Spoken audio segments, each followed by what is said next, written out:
ಶರಾವತಿ ನದಿಯ ಮಡಿಲಲ್ಲಿ ಅರಣ್ಯನಾಶಕ್ಕೆ ಕಾರಣವಾಗುವ ಹಾಗೂ ಪರಿಸರಕ್ಕೆ ಅಪಾಯ ತಂದೊಡ್ಡುವ ಶರಾವತಿ ಭೂಗತ ಜಲವಿದ್ಯುತ್ ಯೋಜನೆಯನ್ನು ಶ್ರೀ ಸೋಂದಾಸ್ ವರ್ಣವಲ್ಲಿ ಮಹಾಸಂಸ್ಥಾನದ ಶ್ರೀಮದ್ ಗಂಗಾಧರೇಂದ್ರ ಸರಸ್ವತಿ ಮಹಾಸ್ವಾಮಿಗಳು ತೀವ್ರವಾಗಿ ವಿರೋಧಿಸಿದ್ದಾರೆ. ಶುಕ್ರವಾರ ಹೊನ್ನಾವರದಲ್ಲಿ ನಡೆದ ಬೃಹತ್ ಜನ ಸಮಾವೇಶಕ್ಕೆ ಶ್ರೀಗಳು ತಮ್ಮ ಸಂಪೂರ್ಣ ಬೆಂಬಲವನ್ನು ಘೋಷಿಸಿದಲ್ಲದೆ ಈ ಯೋಜನೆ ಪರಿಸರಕ್ಕೆ ಮಾರಕ ಎಂದು ಪ್ರತಿಪಾದಿಸಿದ್ದಾರೆ. ಈ ಕುರಿತು ಶರಾವತಿ ಉಳಿಸಿ ಹೋರಾಟ ಸಮಿತಿಗೆ ಪತ್ರದ ಮೂಲಕವೂ ಬೆಂಬಲ ನೀಡಿರುವ ಶ್ರೀಗಳು ಭೂಕುಸಿತ ಸಂಭವಿಸುವ ಸೂಕ್ಷ್ಮ ವಲಯದಲ್ಲಿ ಇಂತಹ ಬೃಹತ್ ಯೋಜನೆಗಳನ್ನು ಕೈಗೊಳ್ಳುವುದು ಅಪಾಯಕಾರಿ ಎಂದು ಎಚ್ಚರಿಸಿದ್ದಾರೆ. ಜಿಲ್ಲೆಯಲ್ಲಿ ಕಳೆದ 2 ವರ್ಷಗಳಲ್ಲಿ ಸಂಭವಿಸಿದ ಭೂಕುಸಿತದ ಘಟನೆಗಳನ್ನು ಉಲ್ಲೇಖಿಸಿರುವ ಅವರು ಈ ಯೋಜನೆ ವಿರುದ್ಧ ತಾವು 2020ರಲ್ಲಿ ಅಂದಿನ ಮುಖ್ಯಮಂತ್ರಿಗಳಿಗೆ ಪತ್ರ ಬರೆದು ವಿರೋಧ ವ್ಯಕ್ತಪಡಿಸಿರುವುದನ್ನು ನೆನಪಿಸಿದ್ದಾರೆ.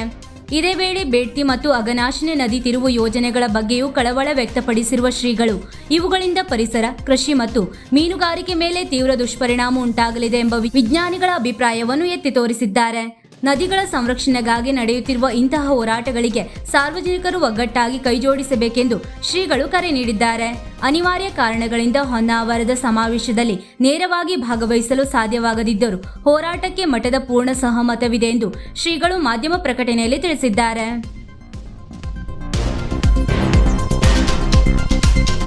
ವೀಕ್ಷಕ ಮಹಾಪ್ರಭುಗಳೇ, ನಮ್ಮ ಚಾನೆಲ್ ಅನ್ನು ಸಬ್ಸ್ಕ್ರೈಬ್ ಮಾಡಿ, ಶೇರ್ ಮಾಡಿ, ಪ್ರೋತ್ಸಾಹಿಸಿ.